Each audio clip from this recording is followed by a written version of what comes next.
Saudara-saudara yang terkasih, selamat berjumpa. Hari ini hari Senin, hari biasa pekan kedua dalam masa Paskah.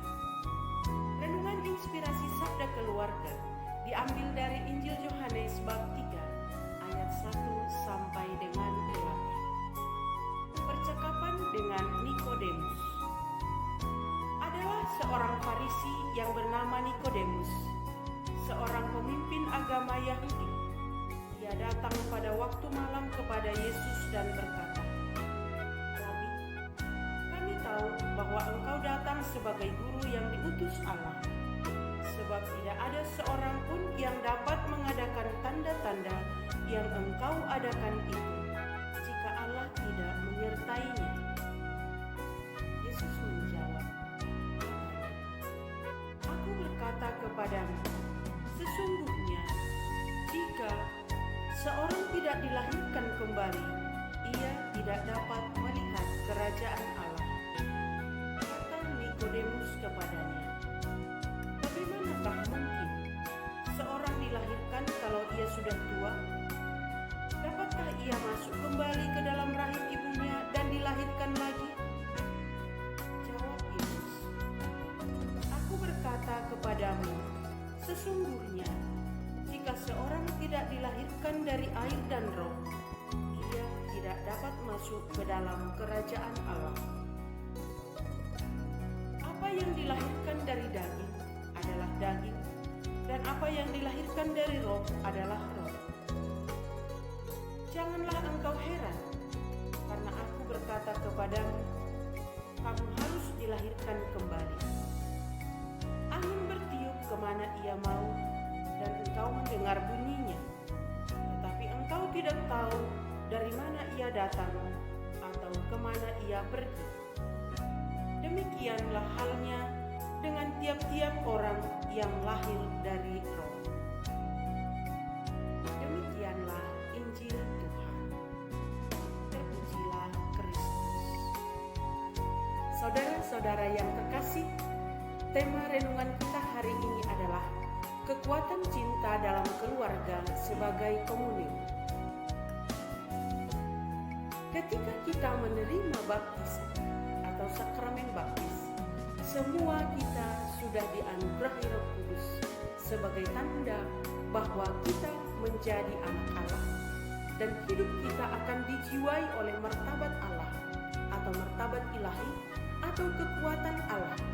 Saat itu kita menjadi manusia baru yang dibaharui oleh kekuatan Kristus, Putra Allah, dan melalui Roh Kudus-Nya akan juga diperbaharui setiap hari.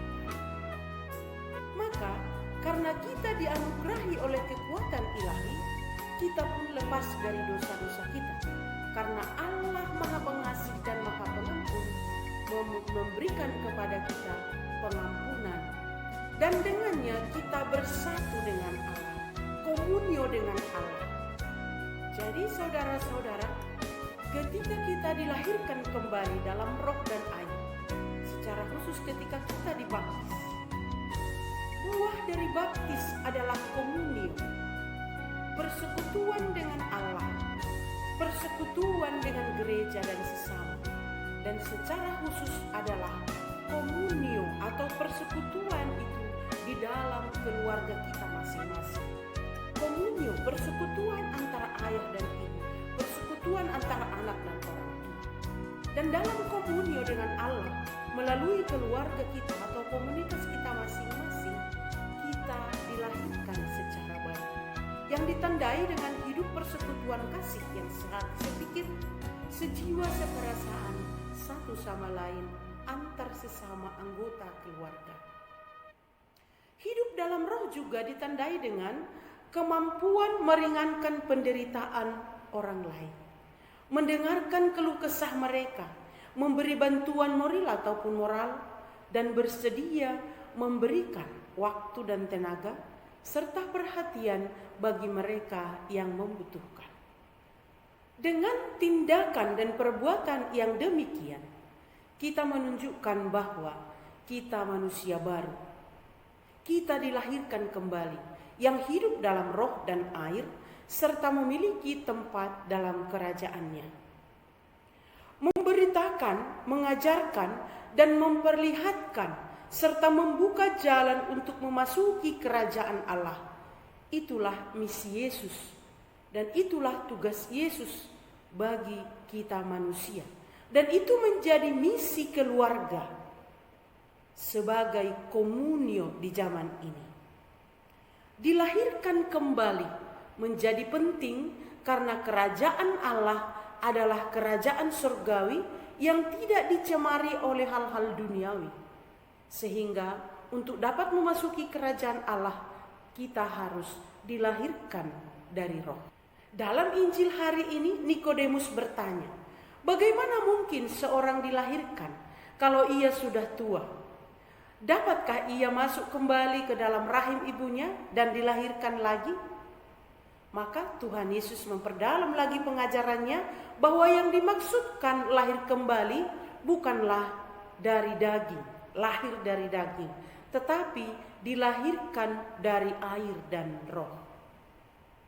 Air yang dimaksud itu adalah firman Tuhan, dan firman itu adalah Allah yang telah menjadi manusia, yaitu Tuhan Yesus Kristus. Maka firman itu adalah kekuatan hidup keluarga sebagai komunio. Yesus adalah pelepas dahaga. Yesus adalah air dan kehidupan, jalan dan kehidupan yang menyejukkan, membersihkan, dan yang memberi kehidupan dalam keluarga. Roh adalah Roh Kudus yang meneguhkan firman Allah tinggal diam di dalam diri manusia. Roh itu menjelaskan, mengingatkan, memberi pengertian, berkarya secara utuh dan terus-menerus di dalam diri manusia. Teks Injil hari ini mengingatkan bahwa persekutuan keluarga atau komunitas-komunitas yang didasarkan dari komunio kasih antara Allah Bapa, Putra, dan Roh Kudus. Kekuatan kasih Allah Tritunggal ini menjadi model kekuatan kasih dan cinta dalam keluarga sebagai komunio, dan yang bekerja mempererat keluarga sebagai komunio yang harus saling mengasihi sebagaimana Bapa, Putra, dan Roh Kudus adalah kasih. Kekuatan kasih mereka tak terceraikan dan tak terpisahkan.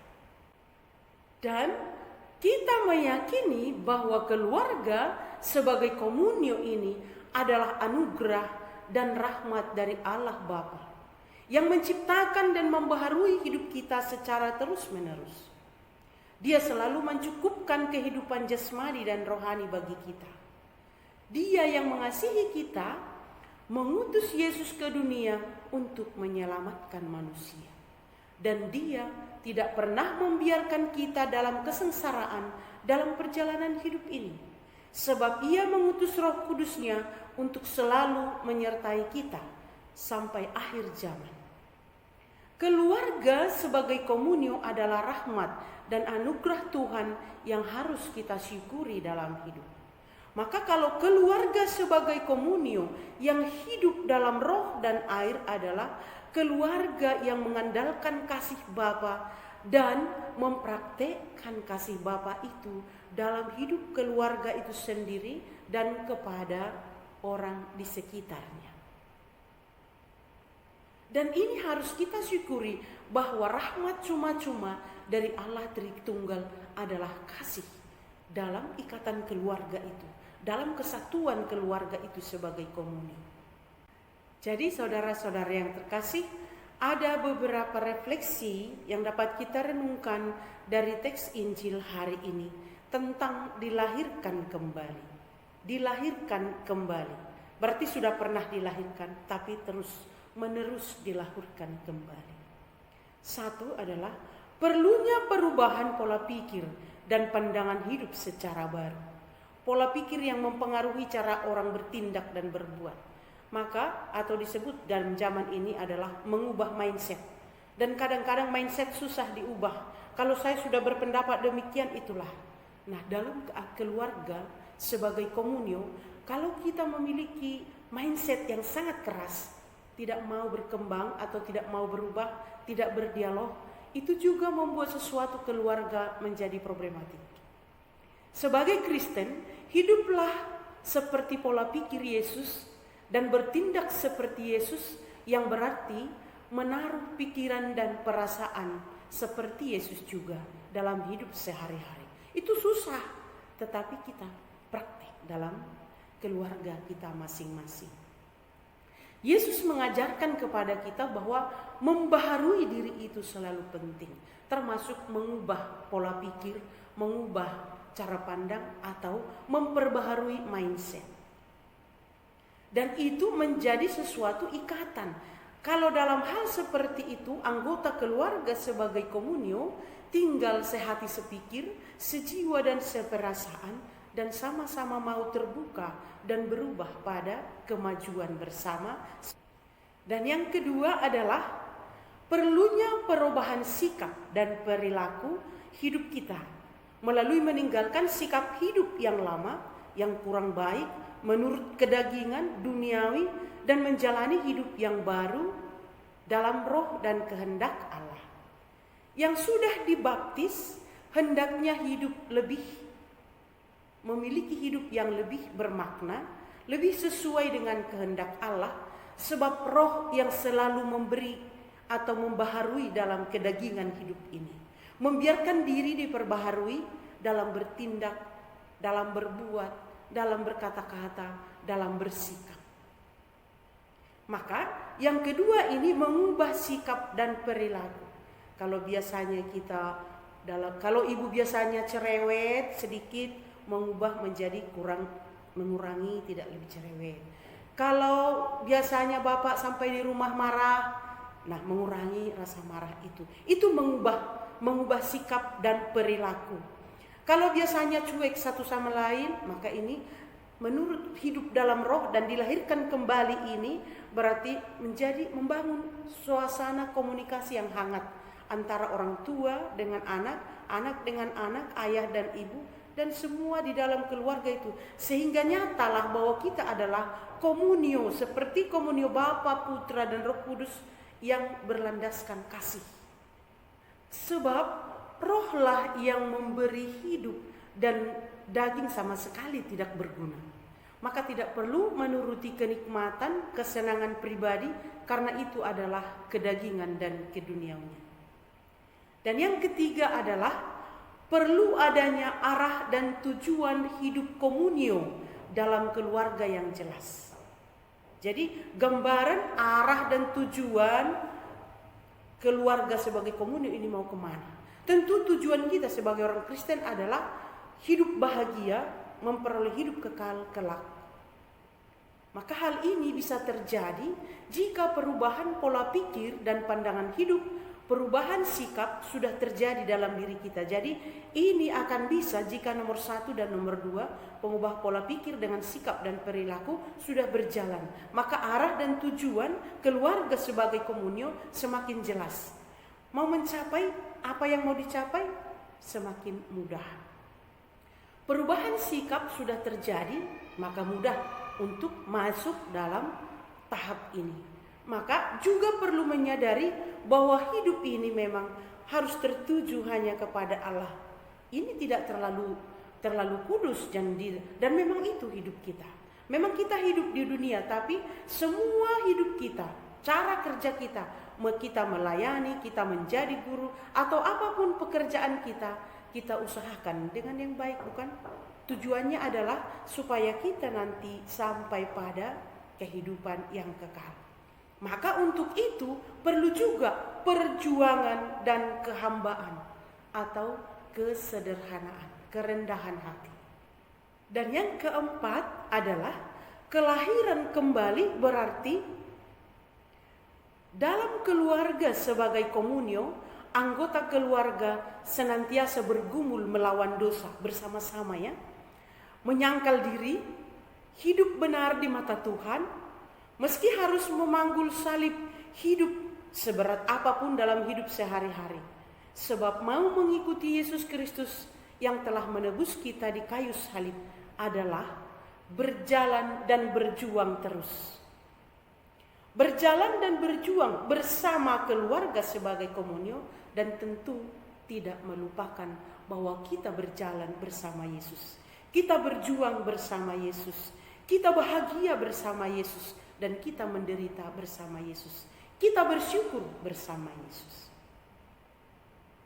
Dan yang kelima adalah seseorang yang telah lahir secara baru, hidupnya pasti berubah dari hari ke hari perlahan-lahan dan memiliki karakter seperti Kristus, yakni memiliki buah-buah roh. Apa itu buah roh? Seperti kasih, memiliki kesabaran, memiliki perhatian, kebaikan hati, keterbukaan, kerendahan hati, bersaudara satu sama lain, dan memiliki cinta satu sama lain.